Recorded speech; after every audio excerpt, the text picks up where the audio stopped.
ժամանակ բազմաթիվ դատական նիստեր ունեցած դատականության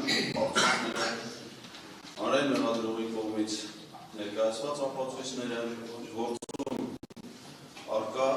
նյութերը, ինչպես նախաքննության փուլում ձեռք բերված ապացույցները, այնպես էլ դատաքննության ընթացքում ձեռք բերված ապացույցները, այս իրողությունների համադրությունը, մեր կողմից ներկայացված միջնորդությունները, դրանց նկատմամբ եւ նախաքննական մարմնի եւ դատարանի ցուցաբերած դիրքորոշումները այս գործի հանգամանքների ապացուցման համար մեզ բերում են հետեւյալ եզրահանգումների։ Ես ըստ էության դարձել եմ զոհ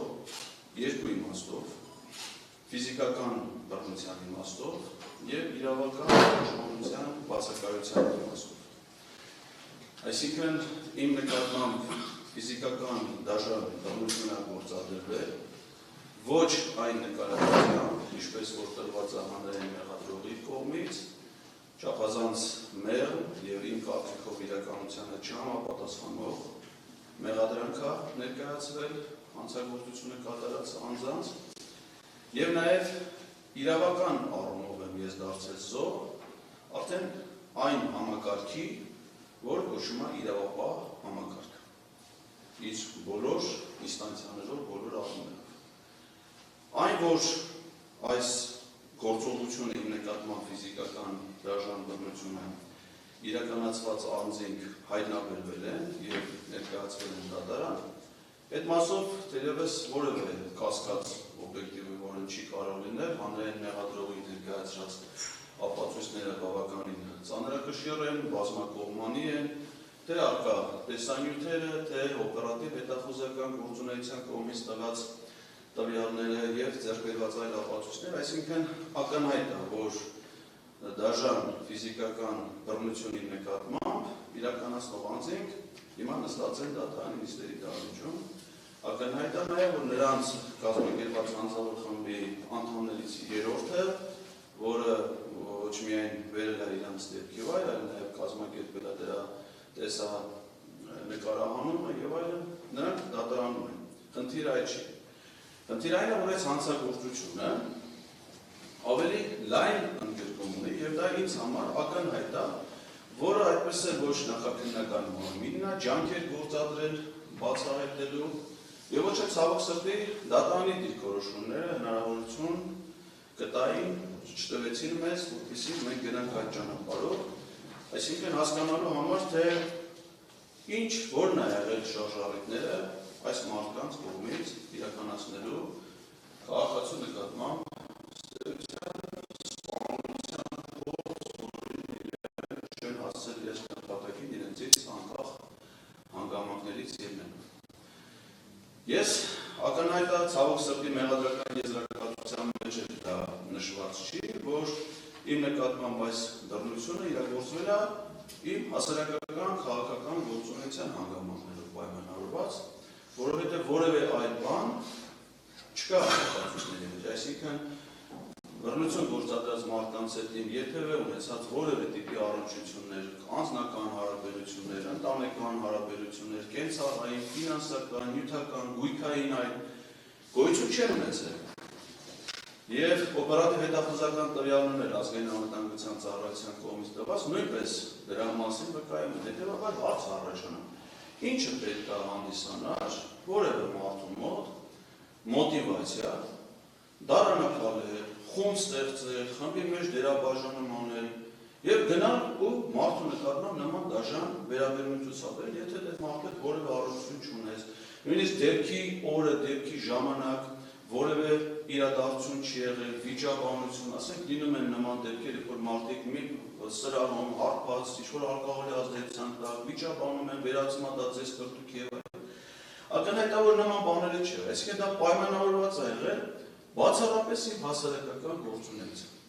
Ու ակնհայտ է, որ իրանց մտադրությունը սկզբունքորեն այլ է եղել, որովհետեւ մենք տեսել ենք կադրերը, դիմադրություն ցույց չտվող մարդուն գետնի նկած վիճակում երկու հոգու կողմից առավելապես գլխի շրջանում ձեռքերով, հիմնականում ոտքերով, ուժեղ ֆիզիկական ուժի ողջ ուժգնության հարվածներ հասցնելը, դա որևէ կերպ չի կարող կապ ունենալ այն մեղադրանքի հետ, որը ներկայացրել է հանրային մեղադրով, այսինքն պատճառը թեթև մարմնական վնաս։ Այդ է, որ իրաց մտադրությունը այլ է եղել, իսկ իրավապահ համակարգի խնդիրն է գնահատել ոչ թե հետևանքը, ինչին որ հանցագործություն կատարող անձին չեն կարողացել հասնել, այլ նրանց իրական մտադրությունը, որն է եղել։ Պրակտիկայում շատ են դեպքերը, երբ որ իրավապահ մարմինները հայտնաբերում են կազմակերպված հանցավոր խմբեր, նմանատիպ խմբեր, որոնք նույնիսկ չեն հասցրել գործողություն իրականացնել, այսինքն իրենք հայտնաբերվում են իրենց գտնվելու վայրում, դերերովս որևէ գործողություն չեն իրականացել, որևէ մեկի վնաս չեն տվել, բայց խումբ են ստեղծել, չգիտեմ, միջոցներ են ձեռք բերել, նախապատրաստվել եւ ձերբակալվել են այդ պահին։ Եվ նրանք պատասխանատվության են ենթարկվում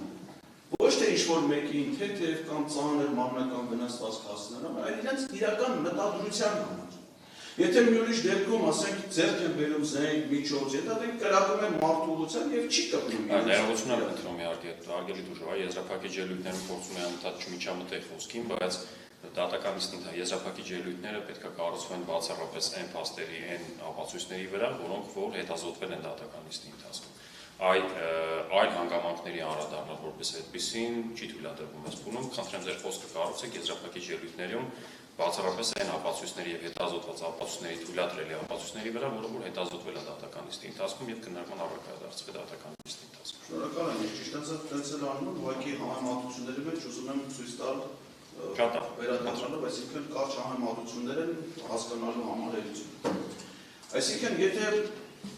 իրենք իրենց մտադրության իրավական խնդիրն այն է, որ պետք է գնահատական տրվել նրանց իրական մտադրությանը, ինչ մտադրություն են նրանք ունեցել։ Մեղադրյալները, ինչպես նախաքննական փուլում, այնպես էլ դատաքննության ընթացքում օգտվել են իրենց դատավարական իրավունքներից եւ որևէ ցուցմունք չեն տվել, առերեսումներին չեն մասնակցել, որևէ վկայություններ չեն տվել։ Այո, դա իրենց իրավունքն է, բայց իրենց իրավունքն է ոչ միայն չտալ ցուցմունքներ, բացատրություններ, այլ նաեւ տալ ցուցմունքներ, բացատրություններ, մասնակցել առերեսումներին։ Եմ աստեղ շատ կարևոր է մարդու ցուցաբերած վարքագիծ, այսինքն, եթե մարդիկ ընդունում են, որ իրանք այդ հանցագործության հետ որևէ առնչություն չունեն, իսկ քանի որ ցուցմունք չեն տվել, դա ոչ թե ցուցմունքների տալու պահին է, այլ դատական նիստում տարբեր առիթներով հնչած հայտարարությունների ժամանակ, թե մեղադրյալների, թե իրենց պաշտպանների կողմից իրենք հերքել են առհասարակ այս գործի իրենց ունեցած առնչություն, այսինքն իրենք ընդունում են, որ այս ամենի հետ, չնայած առկա ապացույցներին հստակ, որ իրենք առհասարակ որևէ առնչություն ունեն այս ամենի հետ։ Հետևաբար այն քաղաքացիները, ովքեր որ առնչություն չունեն որևէ հանցագործության հետ, բայց իրանց հրավիրել են որպես վկա կամ որպես կարգավիճակում, տրամաբանությունը հուշում է, որ նրանք պետք է աջակցեն իրավապահ մարմինների հանցագործությունը բացատրել, այսինքն ենթադրենք իրենք չեն արել այդ հանցագործությունը, բայց քաղաքացիական դիրքորոշում գոյություն ունի օգնել պարզելու համար ով է դա արել այդ հանցագործությունը, բայց իրենք դա էլ չեն իրականացրել, հասկանալով, որ դա գտնվում է իրենց իրավունքների տիրույթում, բայց այնուամենայնիվ ինձ համար պարզ է, որ դա արվել է իմ հասարակական քաղաքական գործունեության հանգամանքներով պայմանավորված, իրական մտադրությունը եղել է սպանությունը կամ ծանր առողջությանը վնաս հասցնելը, որին իրանք չեն հասել իրենցից անկախ հանգամանքներով պայմանավորված։ Ես օրինակ եթե նման դեպքի մասին լսեի այլ մարդու հետ կապված, ասենք որևէ իրավապահ համակարգի աշխատողի, լինի դա դատավոր, լինի դատախազ, լինի քննիչ, լինի, չգիտեմ, ոստիկան, որ իմանայի, ասենք լսեի, որ ծեծել են դաժան ձևով, իրենց առավական պարտականությունների կատարման հետ, ես անկեղծ ասած իմ քաղաքացիական վերաբերմունքը շատ ծանր կլիներ նման դեպքի հետ կապված, որտեղ բոլոր իմաստներով դա անթույլատրելի է։ Եվ եթե ես վերջնարդյունքում իմանայի, որ այդ մարդկանց ընդհանրապես այդ անողներին ներկայացվել ընդհանրապես թեթև մարմնական վնասվածք պատճառելու մեղադրանք, որը ընդհանրապես կապել չունի իրենց հասարակական, իրենց ծառայողական պարտականությունների կատարման հետ, ես այդ ամեն ինչի մեջ անարդարություն կտեսնեի։ Եվ հիմա այդ անարդարությունը ես տեսնում եմ իմ հանդեպ իրականացված գործի հանգամանքներում։ Պատվարժան դատան, ձեր ուշադրությունը ուզում եմ հրավիրեմ այն հանգամանքի վրա, որ այս մարդիկ իրենց գործողությունը կատարելուց նաև բավարար տեղեկացված են եղել։ Ինչպես նախաքննական մարմինը ունեցել դատարանում իրենց մասին տեղեկություններ հրապարակելուց, նրանք հայտնել են, որ չունեն բարձրագույն կրթություն եւ դատական նիստի ժամանակ էլ իրենց տված որոշակի վկայությունները, մտքեր ձևակերպելու ունակություն եւ այլն, չի հուշում, որ նրանք ունեն բավարար իրազեկվածություն, ինտելեկտուալ պատրաստվածություն, հետազոտություններ անելու, աղբյուրներից տեղեկություններ գտնելու համար։ Ինչի համար են դա ասում, որովհետեւ շենքը, որտեղ որ ես բնակվում եմ եւ որտեղ տեղի ունի հանցագործությունը, դրա բնականի սեփականատերը ես չեմ, այսինքն եթե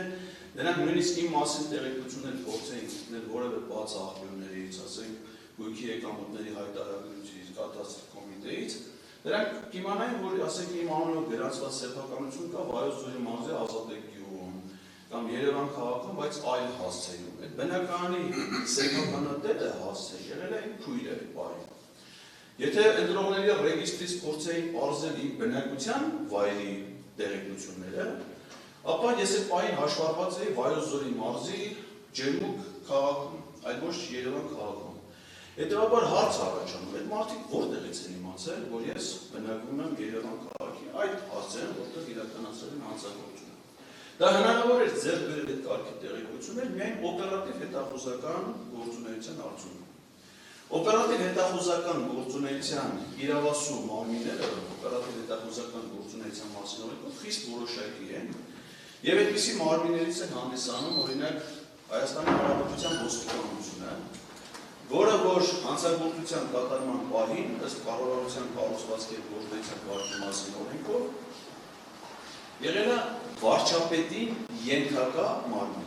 կոչվել է վարչապետին ենթակա ոստիկանություն։ Մեկ այլ օպերատիվ հետախուզական գործունեություն իրականացնող մարմին ազգային անվտանգության ծառայությունն է, որը հանցագործության պահին եւ մինչեւ օրս հանդիսանում է վարչապետին ենթակա մարմին։ Այսինքն այդ մարդիկ կարող էին տվյալներ ունենալ միայն օպերատիվ հետախուզական գործունեություն ծավալող մարմիններից, որովհետև Հայաստանի Հանրապետության սահմանադրության արգելվում է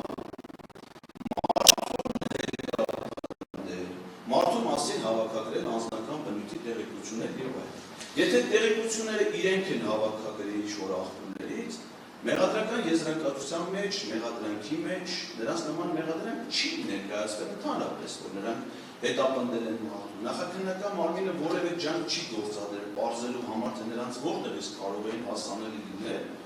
ինձ վերաբերող անձնական տեղեկություններ, որոնք բաց աղբյուրներից որևէ տեղ գոյություն չունեին։ Եվ ինչն այստեղ հետաքրքիր, որ դատական նիստերից մեկի ժամանակ վկաներից մեկը, որը տվել էր իդեպ շատ իրարամերժ ցուցմունք, ես կարողանում եմ հիշել դրա անունը, քաղաքացու, խոսքը վերաբերում էր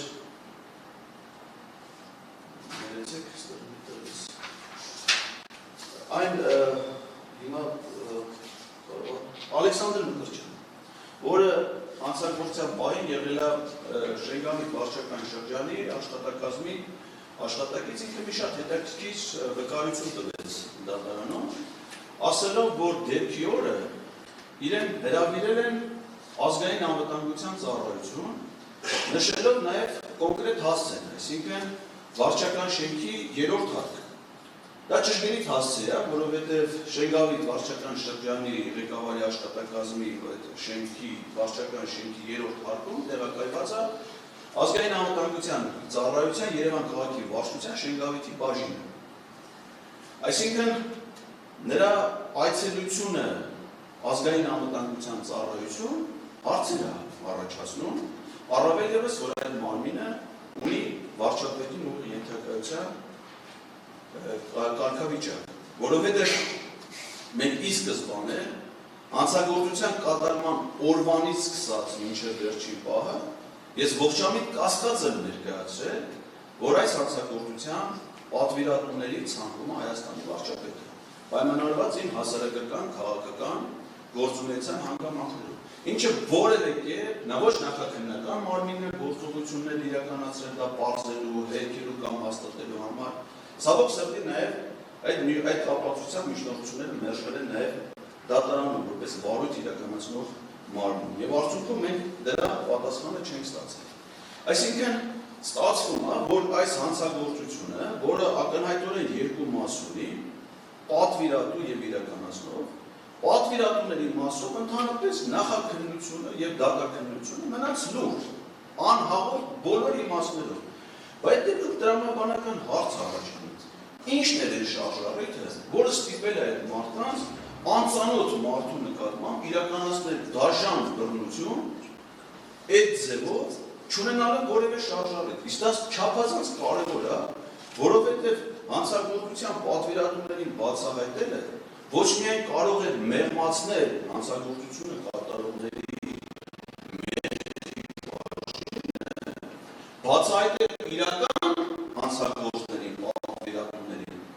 այլև նաև թե ինչի են պատվիրատուները այս մարդկանց ներքաշել ծանր հանցագործության կատարման մեջ, որովհետև ինչպես նախաքննական մարմնում, նրանց է դատարանը նրանց հրապարակած տեղեկություններով, նրանք նախկինում դատվածություն չեն ունեցել։ Այսինքն ստացվում է, որ մարդկանց ինչ-որ շարժառիթներով ներքաշել են հանցագործության կատարման մեջ։ Բայց թե ով է դա իրականացրել, ինչի է դա իրականացրել, ոչ մի կերպ դա հնարավոր չի եղել պարզել եւ ոչ նախաքննությունը, ոչ էլ ցավոք սրտի դատաքննության ընթացքում դա հնարավոր չի եղել պարզել։ Իսկ եթե դա հնարավոր չի եղել պարզել, ապա հարց առաջանում, թե այդ դեպքում ոնց է հնարավոր իրավական գնահատական տալ նրանց գործողությունները։ Պատվաշան դատարան, ես մնալով այն կարծիքին, որ այս հանցագործությունների պատվիրատու եւ կասկածներս մնում են խորը, հատկապես վարչապետի նրա տիկնոջ նրա մերձավոր շրջապատի մարդկանց պարագայում, ինձ համար նաեւ ակնհայտ է, որ լինելով նաեւ նախկինում գործադիր իշխանության պաշտոններ զբաղեցրած մարդ, հասկանալով վարչապետի դիրքը, փոխհարաբերությունները եւ այլն, ակնհայտ է, որ չէ կարող ենթադրենք վարչապետ Նիկոլ Փաշինյանը ուղիղ կոնտակտ ունենալ, ենթադրենք մեղադրյալների հետ, ասենք օրինակ Կամսար Միքայելյանի կամ Խորեն Վարդանյանի հետ եւ պայմանավորվել, որ նրանք իրականացնեն իր նկատմամբ ծառայություն։ Այս օրինակ իմ տրամաբանությունը չի հուշում, որ նրանց միջեւ կարող է լինել որևէ ուղիղ կոնտակտ։ Այդ նշանակում է, որ բացի դրանից, որ կարող է լինել պատվիրատուներ եւ իմ ենթադրությունն է եւ պնդումն է, որ կան պատվիրատուներ, գոյություն մի ամբողջական շղթա, այսինքն նրանք իրենց ենթադրյալ պատվերը իրականացել են այլ մարդկանց միջոցով, միջնորդավորված միջոցով, հետևաբար այդ պատվիրատուների շղթան շատ կարող ավելի երկար լինել եւ ներառել այլ բազմաթիվ համակարգեր, այդ թվում մասնավոր անձանց, այդ թվում այլ պետական պաշտոնատար անձանց, որը հնարավոր էր պարզել վարույթային գործողություններում, լինել նախաքննական մարմնում, թե լինել դատաքննության ընթացքում։ Եվ ինձ համար խիստ տարակուսելի են, եւ ես իմ առարկությունները, որ ներկայացնում էի դատարանին իմ միջնորդությունները մերժելու վերաբերյալ, հենց դրան էի վերաբերում։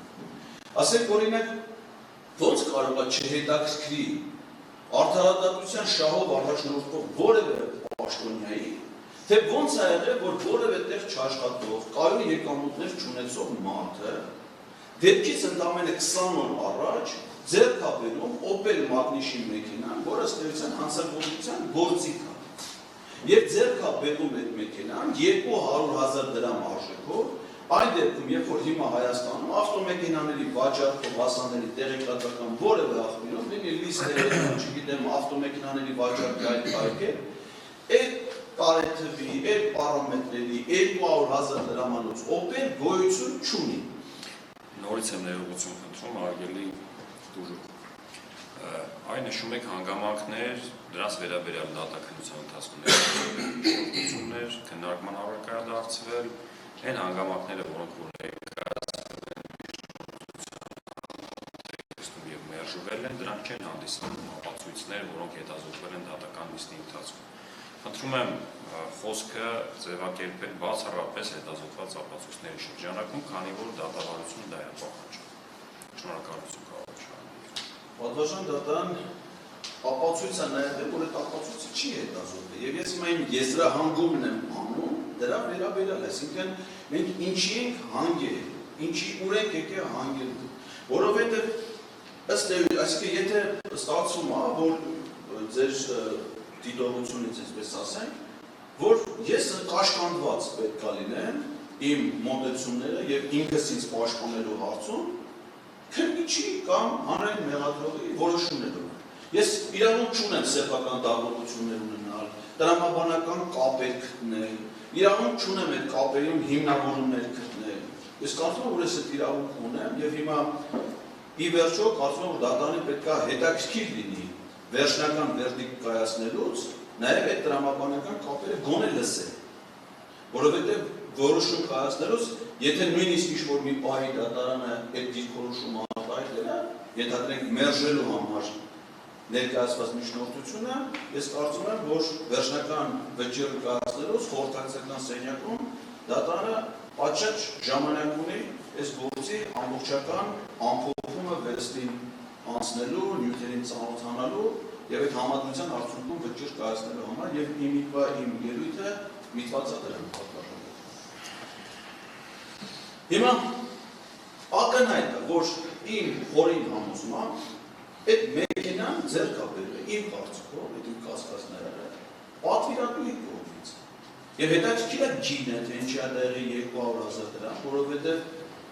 2022 թվականի հուլիսի 1-ին Շուշանյանը անկանխիկ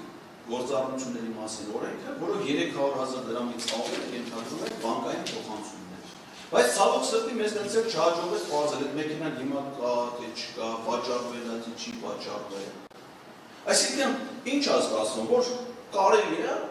մարդու նկատմամբ այդպես միջոցներ ձեռնարկել։ Պատաշան դա, երբ որ այդ դեպքը տեղի ունեցել 2022 թվականի հոկտեմբերի 10-ին։ Ուրեմն բոլոր լրատվամիջոցները դրան անդրադարձել էին, գրեթե առանց բացառության, հաշվի առնելով եւ իմ հանրային հեղինակությունը, եւ իմ հասարակական գործունեության հանգամանքը, եւ կատարված դաշնությունը որպես հասարակության համար ոչ սովորական ցնցումային մի երևույթ։ Գրեթե բոլոր լրատվամիջոցները գլխագրերն էին այդ օրվա լրատվության բազմաթիվ կայքերի ուղի եթերներով լրատվություններ, ռեպորտաժներ, հիվանդանոցից, դեպքի վայրից եւ այլն։ Բայց ոստիկանության նույնիսկ հաղորդագրությունների մեջ դա չի հիշատակվում։ Քննչական կոմիտեի հաղորդագրությունների մեջ դա չի հիշատակվում։ Այսինքն եթե ոստիկանության կայքում օրվա հիմնական որոշ իրավախախտումների վերաբերյալ հրապարակումներ կան, բայց այդ դեպքին 0 արձագանք։ Դրանից հետո, երբ որ ինչև դա շեշտում, որովհետև ոստիկանությունը հանցագործության կատարման պահին եղել է վարչապետի ենթակա մարմին։ Մեր իրականության մեջ բազմաթիվ են դեպքերը, երբ որ նույնիսկ հասարակ դեպքերում ոստիկանության արձագանքը գործողությունների ունենում է որոշակի օպերատիվություն։ Ասենք օրինակ մի հատ քաղաքացի պատուհանից խնձոր անետու վարչապետի ուղղությամբ։ Ձերբակալվում է նույն պահին, ձերբակալվում է։ Մեկը պատռում է քաղաքապետի թեկնածու Տիգրան Ավինյանի նախընտրական պաստառը։ Այս դեպքով չգիտես ինչի ոստիկանությունը ոչ մի օպերատիվ հետախուզական, ոչ մի աշխատանք չի իրականացնում հանցագործությունը բացահայտելու ուղղությամբ։ Չեն անդրադառնում իրենց մամուլի հաղորդագրություններում։ Հետագայում նախաքննական մարմինը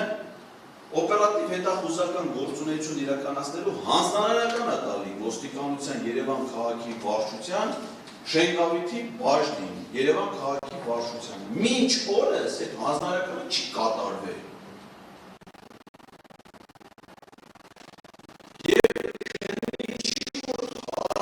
Չի առաջացել, թե իրականված հանձնարարականը ինչի չի կատարվել, որևէ ոստիկան դրա համար պատասխանատվություն չի կրել, երբ որ քննիչի տված օպերատիվ հետախուզական գործունեության հանձնարարական չի կատարել, երբ որ հանձնարարական ուղիղ տված է ոստիկանության Երևան քաղաքի վարչությանը։ Հարցերը չի առաջանում։ Հարցերը առաջանում, որոնց լուծումը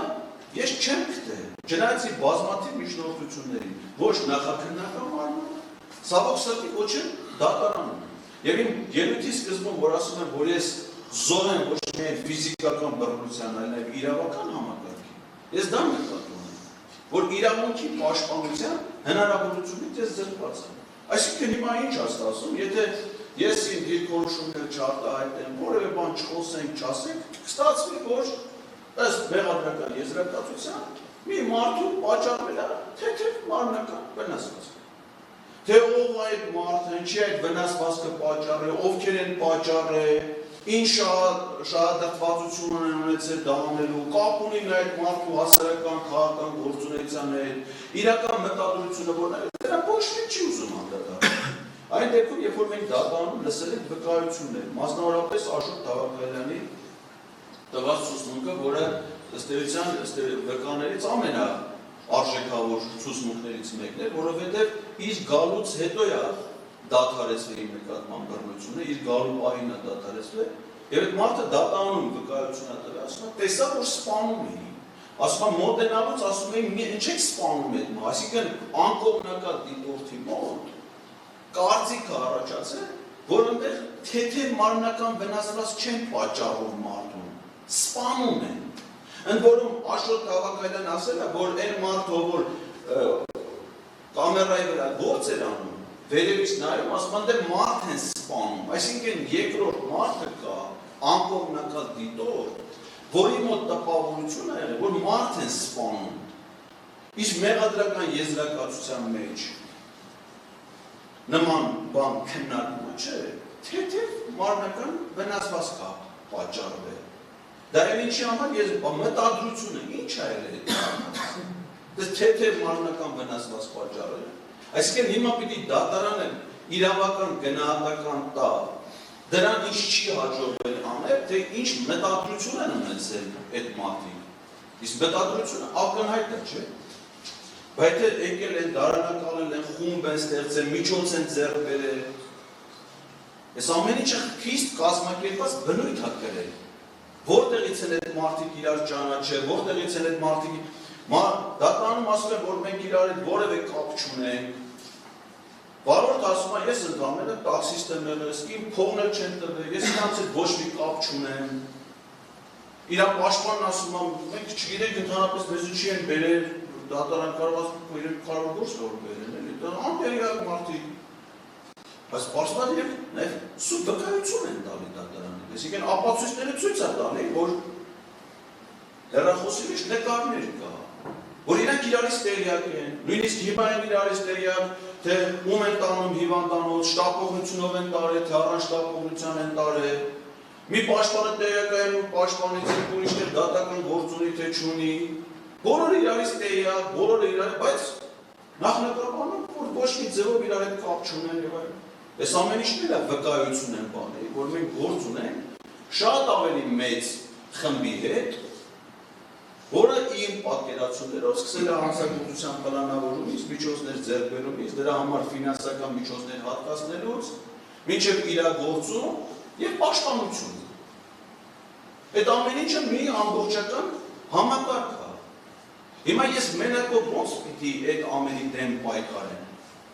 Որտեղ այն այցյանը, որտեղ ես այդ ամենի դեմ պիտի պայքարեմ, եթե ոչ դատարանը։ Նախաքննական ընթացքում։ Ուրեմն ակնհայտ է այստեղ, որ ես ինչի եմ դա ասում, որովհետև իմ վերջնական առաջարկությունների մեջ ես առաջարկել եմ մեղադրական վերդիկտ կայացնել ոչ միայն գործում մեղադրյալ ներգրաված անձանց, այլ ավելի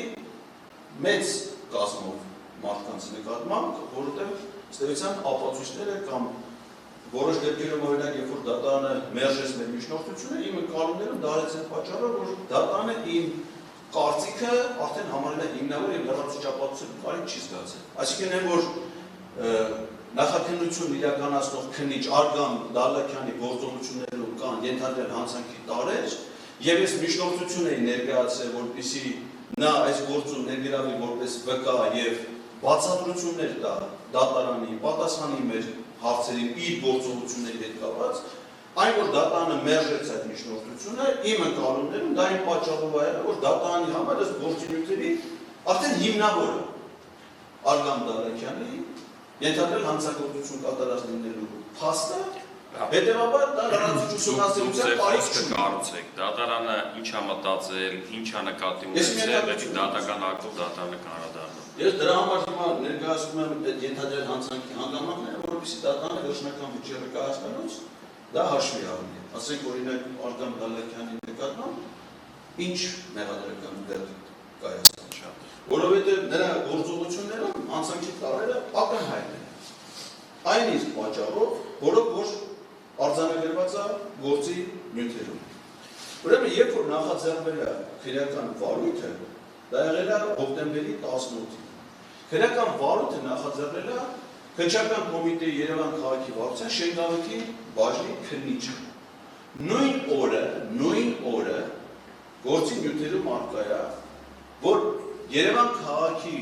վարչության պետի քննչական կոմիտեի հանձնարարությամբ գործը փոխանցվել է Երևան քաղաքի վարչության, այսինքն ավելի վերադարձության բարձր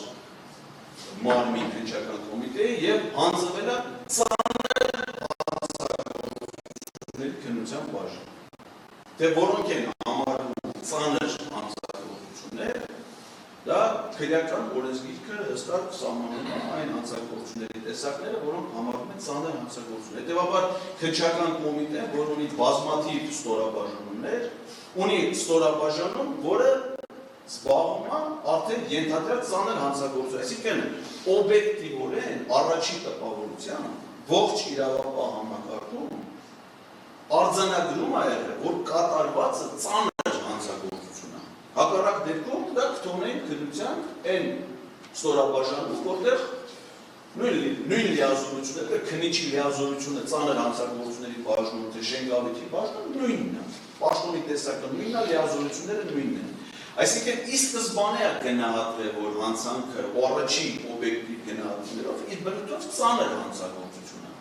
Բայց հետագայում անհասկանալի հանգամանքներով դրվում է այնպիսի մեղադրանք, որը կապ չունի ծանր հանցագործության հետ։ Այսինքն մեղմացվում է ի սկզբանե մեղքը, մեղսագրվող արարքը, որը տեղի ունեցել։ Պետք է հասկանալ շարժառիթները ո՞րն են այդ ամեն ինչի իրականացման։ Նույնը վերաբերում է նախաքննական գործողությունների ամբողջ ընթացքին։ Մեր կողմից ներկայացված միջնորդությունները մերժելու կամ ասենք օրինակ տրամաբանությանը, քննչական գործողությունների։ Այն դեպքում, երբ որ ուրեմն ազգային անվտանգության ծառայության տնօրեն գեներալ Աբասյանը չունենալով օպերատիվ հետախուզական գործունեություն իրականացնելու հանձնարարական պատասխանատվության սեփական նախաձեռնությամբ հաշվի առնելով դերևս գործի հանրային հնչեղությունը, նշանակությունը եւ այլն, ներկայացրել է քննչական կոմիտեի բավականին հավաստի օպերատիվ հետախուզական գործունեության տվյալներ, որոնք ամբողջությամբ համապատասխանում են հանրային մեղադրողի ապացույցներին, այսինքն այն մարդկանց տվյալներ հանցագործություն իրականացնում, ովքեր դատամի դալուչում ստացել են։ Այն մեքենայի տվյալներն հստակ տվել, որ այդ մեքենան այդ գործում եղել է։ Վարորդի տվյալները, հասցեները, հեռախոսի համարները, հեռախոսների գտնվելու ծախսը, ամբողջական տվյալները տրվել են նոյեմբերի 14-ին։ Դեպքի դեռ 1 ամիս չանցած։ Հարց առաջանում։ Քննիչը ունենալով տեղեկությունները արդեն ըստեյության հանցագործությունը կատարած անձանց նկատմամբ մոտակայքում գտնվող աղբան մեքենայի վարորդին հրավիրում է որպես վկա, Opel-ի վարորդին չի հրավիրում, Opel-ի վարորդին հրավիրել է հունիսի 16-ին արդեն ուրիշ քննիչ։ Բա հարց չի առաջանում, ասենք թե բոլորս էլ ես իրավապահ համակարգից շատ քիչ եմ առաջվել,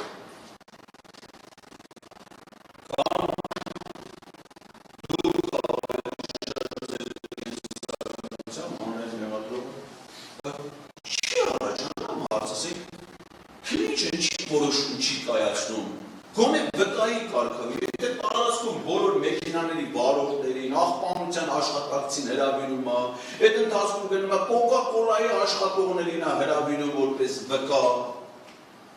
Այդ դեպքում, երբ որ տեսանյութը ականակ հուշում է, չէ, ովքեր են այդ մարդիկ։ Հիմա ասենք թե օրինակ մեր վկաների մեծ մասը ընդամենը հրավիրված են եւ նախաքննական մարմին եւ դատարան ընդամենը նայելու համար ասեք տեսանյութում պատկերված անձը ենթադրենք Կամսար Միքայելյանը թե չէ։ Դրա կարիք էլ կարող է չկա, որովհետև այդքան ականհայտ է Դրա համար ոչ փորձագետապետ, ոչ մի բան, հիմա ասենք թե եթե էկրանի վրա ցուցադրվի իմ այս ելույթը, ոչ մի փորձագիտական վկապետ չի, որ դա ասի, այո, ես էկրանի վրա տեսնող մարդուն համարում եմ Էդգար ակնհայտ է, որ դա Էդգար Ղազարյանն է։ Նույնը այս մի դեպքում է վերաբերում։ Հիմա գնացել է քննիչը վարորդային գործողությունների պատրանք հասցրել, ժամանակաձգձգում չգիտեմ ինչի, Կոկա-կոլայի աշխատող, ջերմուղի աշխատող է քննում կամ չի քննում են օպելի վարորդի, նույնիսկ վկայի կարգավիճակում, ում մասին արդեն ամբողջական տեղեկություններ ունի, բա հարց չի առաջանում, ինչի դա չի անում։ Ես ընդամենը քննադատական մի հատ խոսք եմ հնչեցրել սահմանադրական դատարանի կայացած որոշման վերաբերյալ։ Իսկ մեղադրանք են առաջադրել, սեկտ են փակել, բանը վարչական հսկողություն են կիրառել։ Հիմա կարող է պատահի վրա ավելի շատ վարչական հսկողություն բանը սահմանափակումները դրա սահմանադրական իրավունքի իրավունքների իրացման, քան այս մարդկանց։ Բա հարց առաջանում։ Բա ով պիտի բռնի այդ մարդկանց։ Այդ ընթացքում պարզվեց մարդիկ Հայաստանից հանգիստ բացակայել են, գնաց եկել են, չի կարում էր իրավապահ համակարգը մարդ բռնի, բա Անտարեսի Արմեն Մարտիրոսյանի ուղղությամբ դատակ պլաստիկ շիշ նետած մարդուն գիշերը ո՞ց գնացին բռնել նույն իրավապահ համակարգը։ Նշանակում մոտիվացիան է, չէ՞ իրանց դրա։ Բռնել այդ մարդկանց, թե չբռնել այդ մարդկանց։ Հայտնաբերվում են այդ մարդիկ, ապացուցումը մեղադրանք առաջադրվում։ Չեն ներկայանում այդ մարդիկ նախաքննական մարմին։ Հետախուզումը հայտարարում քննիչը, հանձնարարական տալի ոստիկանությանը գնալ բերել։ Մի ձերբակալության անգամ որոշում չեն կայացնում։ Դրանից հետո ստորագրություն չհեռանալու մասին կանչումը նորից հարցաքննության չի ներկայանում։ Ինչի բոլոր դեպքերում հիմք մարդու նկատմամբ արդեն միջնորդություն ներկայացնել կալանքը որպես խափամամիջոց կիրառելու համար, չէ՞, ինչ-որ էս մեր հարգարժանների նկատմամբ շատ այնպես լիբերալ, հանգիստ, գրավորական վերաբերմունք։ Ես պիտի հասկանամ, ես որպես տուժող ես ամեն ինչի, ինչով է պայմանավորված այս խտրական վերաբերմունքը, մեկ այլ անձի նկատմամբ մեր վերաբերմունքը, այս մի դեպքում այս լիբերալությունը,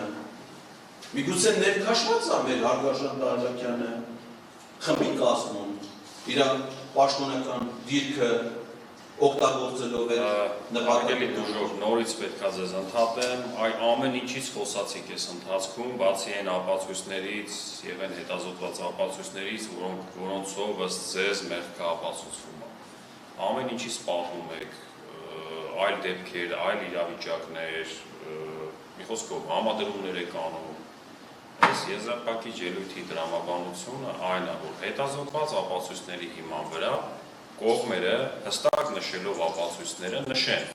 այս ապացույցներով ապացուցվում այս մեղքը, այս ապացույցներով չի ապացուցվում այս մեղքը։ Այ հիմա դուք sense լայն